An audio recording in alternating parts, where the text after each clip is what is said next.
ഞാൻ നിങ്ങൾക്ക് മുന്നിൽ എത്തിയിരിക്കുന്നത് ഞാൻ നമ്മുടെ നിത്യജീവിതത്തിൽ വളരെയധികം ശ്രദ്ധിക്കേണ്ട ഒരു വിഷയവുമാണ്.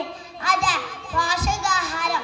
കൂട്ടുകാരെ, പോഷകാഹാരം എന്താണ് നിങ്ങൾക്ക് അറിയാമോ? ഞാൻ കഴിക്കുന്ന നല്ല ഭക്ഷണമാണ് പോഷകാഹാരം.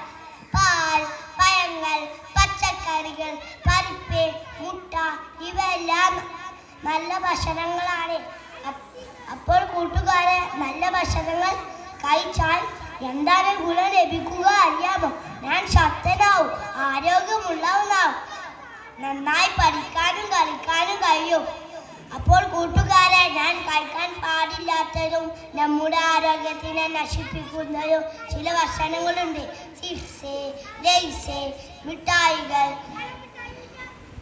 Junk food, cool drinks, burger, pizza, broast ഇവയെല്ലാം നമ്മുടെ ആരോഗ്യത്തിനെ നശിപ്പിക്കും. അപ്പോൾ കൂട്ടുകാരെ, നമ്മുടെ ആരോഗ്യത്തിനെ നശിപ്പിക്കുന്ന ഭക്ഷണങ്ങൾ നമ്മൾ ഒഴിവാക്കാൻ ശ്രമിക്കുക. ഉമ്മമാരോട് അത്തരം ഭക്ഷണങ്ങൾ വാങ്ങിക്കാൻ വാശി കാണിക്കരുത്. അള്ളാഹു നമ്മെ എല്ലാവരും തൗഫീഖ് നൽകട്ടെ എന്ന് പ്രാർത്ഥിച്ചുകൊണ്ട് എൻ്റെ വാക്ക് നിർത്തുന്നു. അസ്സലാമു അലൈക്കും.